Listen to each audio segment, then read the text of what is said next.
Bienvenue sur votre podcast dédié à l'art et à ses métiers, La Pause d'Art.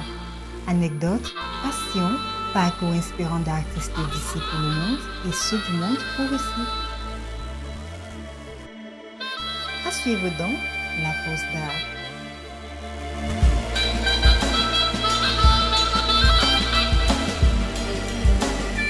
Je te fais cette interview pendant la Biennale de Bamako, la 14e édition, cette biennale qui fête ses 30 ans aujourd'hui, où tu es invité pour l'exposition dite internationale ou panafricaniste.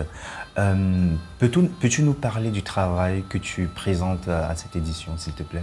D'accord. Alors, je suis très heureuse d'abord d'être ici. C'est ma 3e fois pour les rencontres de la photographie africaine à Bamako. Et cette fois-ci, je présente une dernière série qui s'appelle Legacy et qui questionne la place de la femme africaine, noire notamment, de la femme en général, mais de la femme noire, nord-africaine, dans l'héritage arabo-musulman. Et c'est un sujet qui est extrêmement délicat de la part de tout l'héritage qui y est attaché. Et donc la grande question pour moi, d'abord tout l'héritage qui y est attaché, c'est-à-dire la place de la femme noire dans l'héritage arabo-musulman, mais aussi dans les pays arabes notamment, qui ont connu l'esclavage, et doublement délicat, quand on connaît malheureusement les remontées, j'allais dire, parce que ça remonte comme dans les égouts, les remontées de racisme dans les pays d'Afrique du Nord. Donc c'était un sujet particulièrement délicat et je me suis posé la question, en fait je l'ai fait toujours de manière intuitive, etc. Après l'avoir fait, je me suis posé la question de la démarche que j'avais choisie. J'ai choisi une démarche extrêmement esthétique, extrêmement subtile, extrêmement feutrée, je vais dire, pour aborder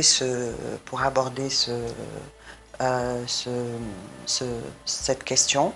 Donc vous pourrez le voir, je donne une description rapide du travail. Donc c'est une femme qui pose sur un fond d'écriture arabe. Alors ces écritures arabes, je suis allée les chercher dans des musées occidentaux qui gardent donc ces écritures, pas sacrées, hein, je n'ai pas utilisé de Coran, mais des écritures très anciennes qui font partie de l'héritage arabo-musulman justement et qui sont gardées dans des musées occidentaux, comme c'est souvent le cas. Donc je suis allée les chercher tout simplement sur Internet.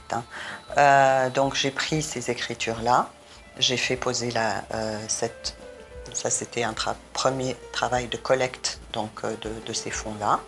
J'ai demandé à une jeune fille qui est sénégalo-tunisienne, qui vit en Tunisie, de poser pour moi. Et je l'ai habillée. Pour ceux qui ne connaissent pas nos traditions, nos habits traditionnels, etc., ne verraient que des habits féminins traditionnels. Mais en fait, non. C'est un mélange d'habits masculins, de djebba, et d'habits féminins qu'elle porte de manière complètement déstructurée. Auxquels j'ai ajouté des bijoux qui sont portés aussi, qui ne sont pas portés de la manière dont on porte les bijoux. C'est-à-dire, les bijoux recouvrent pratiquement tout le visage, recouvrent les yeux, alors que dans nos pays, quand une femme porte des bijoux pour couvrir le visage, les yeux restent visibles. Alors que là, ses yeux sont soit fermés, soit complètement derrière les bijoux. Et je lui ai ajouté également des gants de ménage en plastique. La technique que j'ai utilisée, la technique de la superposition, Donc je l'utilise souvent dans mon truc de manière à ce que le fond, et dans ce cas-là, les écritures collent complètement à la peau et deviennent des tatouages qui font partie du corps de cette femme. Donc ça, c'est pour la description. Et donc voilà. Donc finalement, ce qu'on voit dans mes images, c'est que cette femme qui est couverte d'or, d'argent, d'habits précieux, etc., disparaît complètement dans ses habits, disparaît complètement dans ses écritures, n'a plus aucune identité, ni aucune présence. Et c'est malheureusement souvent le cas dans l'imagerie qu'on nous a servie, l'imagerie orientaliste qu'on nous a servie des femmes noires de l'Afrique du Nord ou des femmes blanches d'Afrique du Nord, qui sont belles, mais qui disparaissent complètement dans toute cette fioriture. Et c'est très révélateur également de leurs conditions, parce qu'à l'époque, elles étaient esclaves, elles étaient femmes de ménage, ce qu'elles sont souvent encore, pas esclaves, puisque l'esclavage a été aboli il y a très longtemps, mais elles sont souvent des femmes de ménage, elles sont souvent recalées à des basses besognes, etc. Et ce que j'avais par exemple remarqué malheureusement avec cette vague de migration subsaharienne vers la Tunisie, où les employées de maison étaient des Ivoiriennes par exemple. Donc c'est bien d'accrocher un tableau avec une femme noire, belle et machin, etc. Mais est-ce que vous vous demandez ce qu'elle est en réalité? Ou une femme belle, noire, blanche aussi, hein, avec des bijoux, etc. Mais est-ce que vous vous demandez qui elle est? Quelle est sa situation? Quelle voix elle peut avoir dans notre société? Quelle est la condition? Quelle est sa condition réelle? Donc voilà, je mélange un peu le passé au présent et tous ces questionnements contemporains finalement par rapport à l'identité dans les pays d'Afrique du Nord, la question du racisme aussi. Donc je me suis posé la question justement par rapport à cette démarche. Est-ce que adopter une démarche aussi feutrée parce que esthétique en fait, parce qu'on est tout de suite attiré par l'esthétisme de la photo. Et ce n'est qu'ensuite, quand on regarde ou quand on m'écoute en parler, qu'on peut voir les différents calques qui constituent cette image. Donc, soit ça, soit adopter une méthode frontale, c'est-à-dire purement photographique, portrait régulier, ou bien presque photojournalistique. Et moi, je n'ai jamais privilégié cette approche-là, même quand j'ai fait les prisons, parce qu'un de mes plus gros projets a été aussi de documenter les prisons tunisiennes, et c'était la première fois que quelqu'un pouvait entrer dans les prisons avec un appareil photo. Pour plusieurs raisons. D'abord, à mon sens, hein, je parle pour moi-même, là je ne parle pas des autres qui font des images de reporting, etc. Il m'a toujours semblé que montrer des personnes dans des situations dégradantes enlevait ce qu'il leur restait de dignité. Et donc j'ai toujours fait en sorte de ne pas avoir cette approche frontale, de montrer la vérité crue, bien qu'on me l'ait reproché aussi, hein. Mais bon, c'est un choix. Et puis, garder l'anonymat pour moi est essentiel. Quand on photographie quelqu'un, même avec son consentement, j'aime que cette personne puisse conserver son anonymat. Et puis autre chose aussi, que j'ai faite, mais vraiment de manière complètement inconsciente et intuitive, et puis maintenant je comprends finalement le sens qui est derrière ça, c'est que quand on présente quelqu'un dont le visage est caché, ou bien dont on s'identifie plus facilement à cette personne-là. C'est-à-dire, on s'identifie plus à un portrait anonyme qu'un portrait, bon, ça c'est pareil, c'est-à-dire c'est mes choix à moi, quoi. Et effectivement, moi je m'identifie plus facilement à des personnes dont on ne voit pas le visage. D'accord. J'aimerais bien savoir la raison du choix de la photographie pour cette série, parce que tu as été formé plutôt en peinture. On aurait pu imaginer que tu le ferais en peinture, mais pourquoi la photographie à ce moment-là?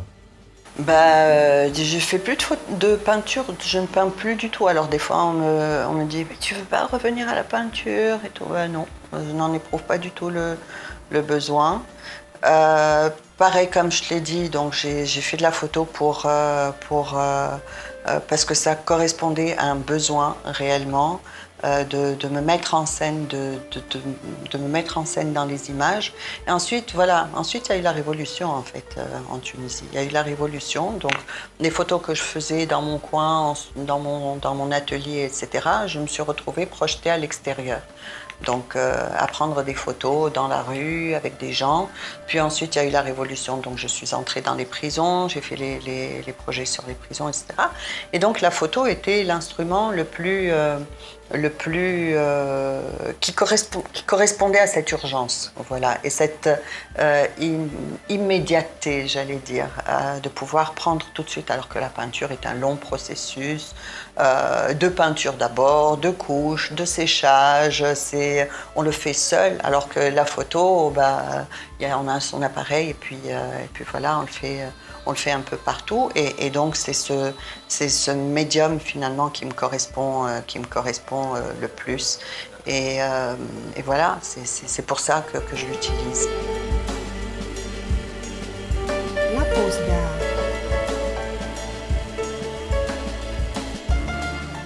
La Tunisie, en termes de religion, c'est plutôt un pays qui, en fait, c'est pas islamique. Mais quand même, on sait ce que c'est que la représentation des images dans l'islam. Mais comment toi tu jongles avec ça? Est-ce que tu te fixes des limites ou pas? Non, je ne me fixe pas de limites en fait. Je ne me fixe parce que si on commence à se fixer des limites en amont, c'est pas la peine de faire de l'art, à mon avis. Non. Si on n'arrive pas à parler de la manière la plus libre possible et celle qui nous correspond le plus, surtout qu'il y a plusieurs moyens de s'exprimer. Non, je ne me fais pas de limites. En fait, je ne me fixe pas de limites, mais je n'ai pas de préjugés non plus. Dans la mesure où ce qui m'intéresse, ce n'est pas le jugement, mais c'est le pourquoi des choses, c'est de comprendre. Vraiment, par exemple, par rapport aux femmes voilées, alors on en fait tout un tas, et ce sont surtout les Occidentaux qui en font tout un tas en réalité, alors que parfois ça correspond soit à des convictions religieuses, soit à des pratiques mais purement sociales qui sont en relation avec la mixité, c'est-à-dire se voiler juste pour ne pas s'attirer les problèmes de voisinage, les problèmes par rapport à la famille, etc. Donc non. Et donc ce qui est intéressant à découvrir finalement, à questionner justement, c'est le pourquoi des choses, et c'est pourquoi est-ce qu'on a ce regard et la nature de ce regard externe, et c'est questionner finalement cette relation entre ce qu'on est ou ce qu'on croit être et ce que les autres pensent que nous sommes. Voilà, c'est ça. Et ça me rappelle d'ailleurs une vidéo que j'avais faite il y a longtemps, où moi-même je me mets en scène, je suis dans une salle de bain, et les images de cette vidéo se chevauchent. En fait, c'était une installation photographique mais présentée en vidéo. Les images se chevauchent. Je suis d'un côté, sur certaines images, en train de faire la gestuelle pour me voiler, et sur une autre image, sur d'autres, dans la même vidéo, je suis en pagne et je me démaquille face à un miroir. Et finalement, le point de vue est celui d'un voyeur, parce que c'est à travers une porte entrouverte qu'on me voit faire ces deux choses. Alors on m'avait dit à l'époque, oui, ça répond à des attentes occidentales, le voile. J'ai dit, non, le voile est une réalité chez nous d'abord, dans les pays musulmans de manière générale. Le maquillage est une réalité aussi, la séduction est une réalité qui est attachée à la femme, mais pas que. Et donc, moi, je me pose toutes ces questions du regard qu'on porte aussi bien sur la femme qui ne se voile pas, qui se maquille, que sur la femme qui se voile. Donc c'est ça. Et c'est vraiment, je parle des questionnements qui me sont propres. Je ne fais pas attention aux attentes des autres. Ok. C'est cette recherche-là de toi qui continue en fait. Oui, Ouais. exactement, exactement, de moi, de mon environnement, de la société dans laquelle je vis. Je travaille, donc les thèmes qui me sont chers sont la mémoire et l'identité, et aussi les marges. J'ai beaucoup travaillé avec les marges, que ce soit donc les communautés marginales, que ce soit dans les prisons ou à l'extérieur des prisons, avec les jeunes Tunisiens qui essayent de partir de façon illégale, donc sur le sujet de la migration illégale, que sur les communautés marginales LGBTQI en Tunisie, etc. Donc, ce qui m'intéresse, c'est ce qu'il y a autour de moi, c'est la vie que je. C'est archiver la vie, oui, tout à fait. Et avec mon regard. Et du coup, on me dit, ouais, bon, tu sautes de. Ouais, oui, je saute. Non, bah, je suis désolée, je vis avec ce que. Je vis avec ce que j'ai autour de moi et voilà. Après, je dis oui, c'est vrai que je saute d'un sujet à un autre, mais regardez depuis le début, vous allez voir le fil. Bien sûr. Bien sûr. C'est l'humain quelque part. Mais il y a ce projet-là avec les prisons. Oui. Comment toi tu as vécu ton choc carcéral? Je te pose la question parce que j'ai fait un projet comme ça en prison, mais c'était avec des amis qui allaient faire des conseils gratuits en prison et c'était quelque chose qui m'a choqué, mais dans le bon sens, ce choc-là. Exactement. Toi, comment ça a été ton Je choc te comprends carcéral? parfaitement. Je te comprends parfaitement. Alors le contexte justement des prisons était particulier parce que juste après la Révolution, il y a eu trois grandes commissions nationales qui ont été créées et en tant que juriste, j'ai été affectée à l'une d'elles. Et on avait pour mission d'enquêter sur d'abord les coups et blessures pendant la Révolution, tout ce qui était passé pendant la Révolution, dont les mutineries en prison. Donc on avait carte blanche, on était une commission nationale, on était 4 femmes dans cette commission. 4 femmes, 2 juristes et 2 psychologues. Et puis j'ai un passé aussi d'activiste, donc du coup en tant que juriste activiste, je suis allée dans ces trucs-là. Et donc oui, je suis entrée dans les prisons avec plein de préjugés par contre. Et plein, c'est-à-dire rencontrer des gens qui ont commis le pire, des monstres, quoi, etc. Et ce qu'il faut savoir, c'est que les prisons n'ont jamais été visitées par des civils, ne pouvaient être visitées à l'époque du président précédent, donc de Ben Ali, que par la Croix-Rouge. Et les rapports de la Croix-Rouge étaient confidentiels, c'est-à-dire étaient destinés uniquement au gouvernement. Donc on ne savait vraiment rien des prisons tunisiennes. On savait de temps en temps, puis il y avait quelqu'un qui avait été pris pour des délits mineurs qui disait « ouais, c'est horrible », etc. Mais non, on ne pouvait pas imaginer ce que pouvaient être les prisons tunisiennes. Donc je suis allée avec beaucoup de curiosité, mais avec énormément de préjugés aussi par rapport aux condamnés à mort en tout cas. Et donc j'entre là-bas et là le choc, tout de suite le choc, parce que je suis pour la peine pénale dans le sens où quelqu'un qui a volé ou qui a tué doit être puni et la punition c'est de lui enlever sa liberté. Mais enlever la liberté de quelqu'un ne veut pas dire de lui enlever sa dignité en tant qu'être humain. Et là, justement, dans les prisons tunisiennes, on enlève la liberté et la dignité. Ce sont des conditions de séjour qui sont insupportables, qui sont inhumaines, c'est-à-dire que les prisons sont surbondées, ils y croupissent dans des conditions d'hygiène qui sont insupportables, de maltraitance également, physique et morale, bien que on dise que la torture n'existe plus, mais la torture morale existe en tout cas. Et le fait d'être entassés les uns sur les autres est de la torture pour moi. Donc premier choc. Deuxième choc aussi, c'est la parole des prisonniers. La parole des prisonniers, parce que donc, nous étions les premiers civils à entrer dans les prisons. Et les prisonniers, donc, quand ils nous voyaient, ils avaient vraiment soif de parole. Soif de parole et soif aussi d'être pris en photo. J'étais la seule à avoir mon appareil. Donc c'est l'extension de ma main.